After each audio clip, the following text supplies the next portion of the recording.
This is the Uher model CG330 stereo cassette deck. It doesn't work anymore, so let's find out what's wrong with it. The top cover has been removed. The label on the motor indicates that this deck was made in 1977. The bottom cover has been removed, revealing the underside of the mechanism. And this is what's wrong with the cassette deck. Two belts. This small one is fine. The main belt, however, has had it. Step 1. Remove the plate that's holding the flywheel in place.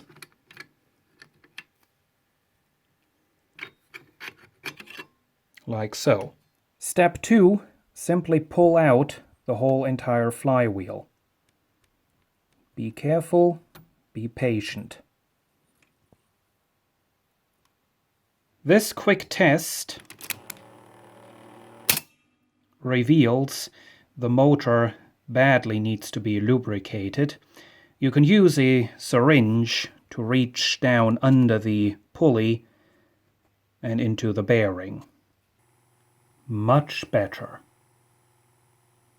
While you have the flywheel taken out, take the opportunity to thoroughly clean the idler wheel right there and down there.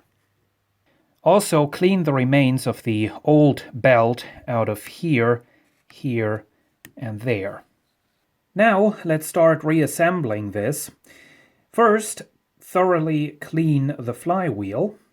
Also clean the capstan in the center. There might be some tape dust stuck up here. You want to clean that off.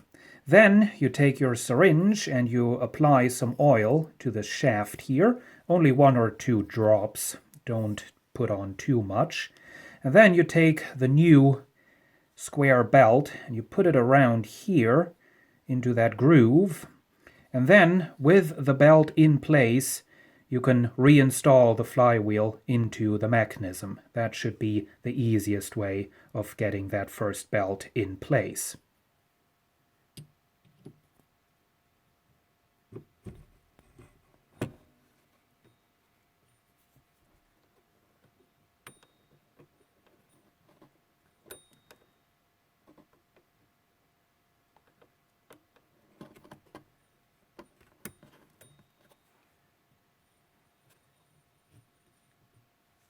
Next, you can install the flat belt, wraps around the motor, and then down around the capstan.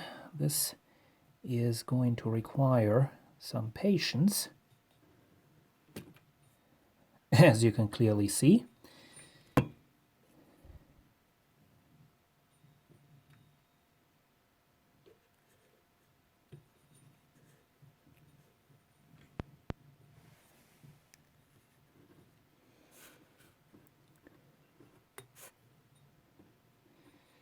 You don't want to get the new belt down into the oily part of the motor shaft. That's what I've done right here. So I'll have to clean the belt because it's oily. Might be able to see. I have applied some synthetic grease to the surfaces of the back bearing of the flywheel. So now I can screw this plate back in place. Do not put the cassette deck into playback mode yet. You can put it in fast forward to see whether or not everything is working. This is the capstan, and since you applied grease onto it before installing it, it has grease all over it, and you don't want that to get onto any cassette tape or the pinch roller. To clean the capstan easily, you can manipulate the switch down there and turn on the capstan motor. When the capstan motor is spinning, you can easily clean off the capstan just by holding a Q-tip right up to it. I now have the capstan, the pinch roller, and the heads cleaned up.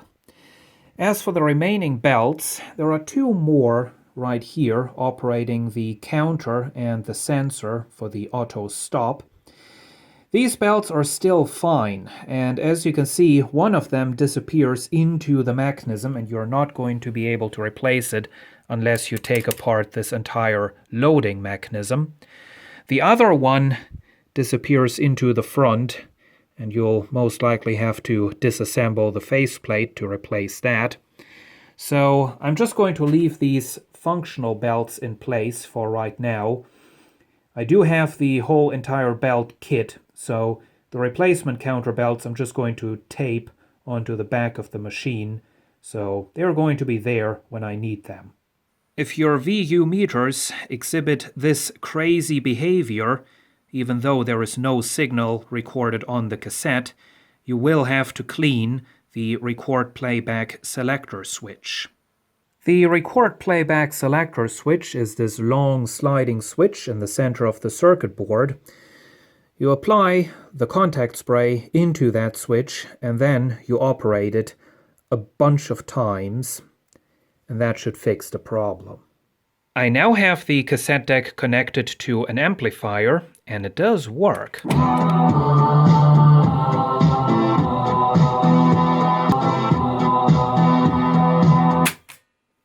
I now have the 1 kHz test tone tape running, and as it turns out, the deck does play a little bit too fast.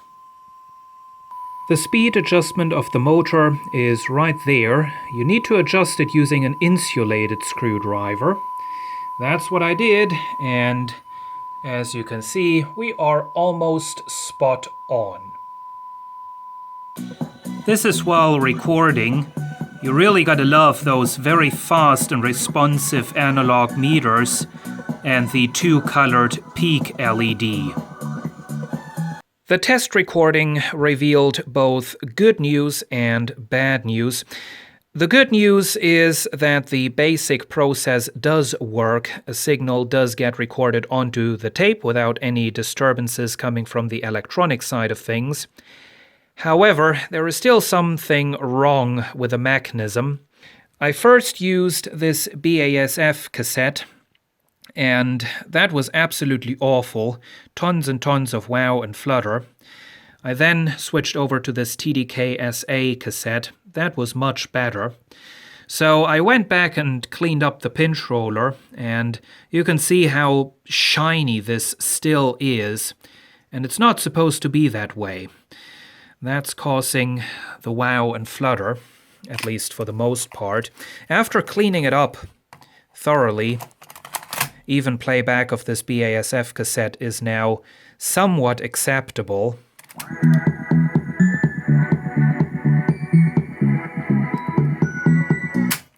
However, in the high frequencies you can still hear wow and flutter.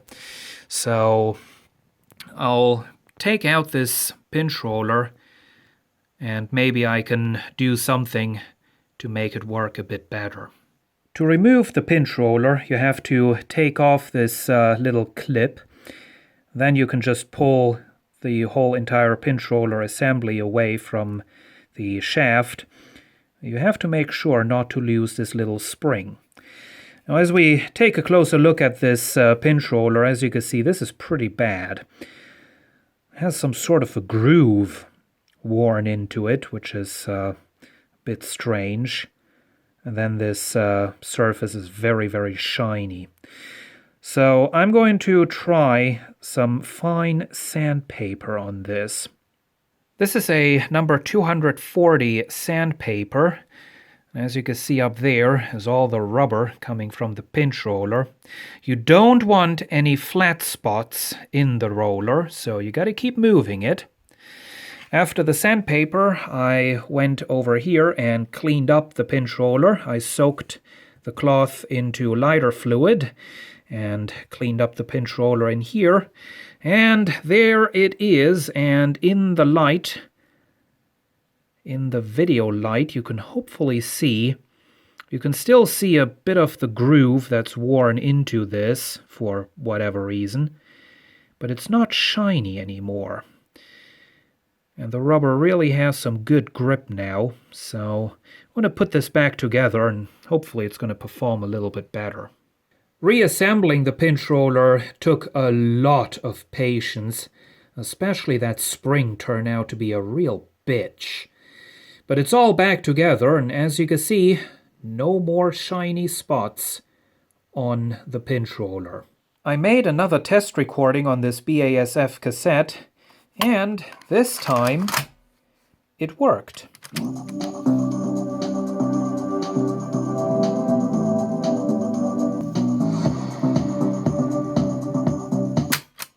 No more wow and flutter on that cassette. The speed still appears to be pretty unstable though, but it's more of a long-term type of thing. So I'll have to keep on testing, but I think I will have to replace that motor.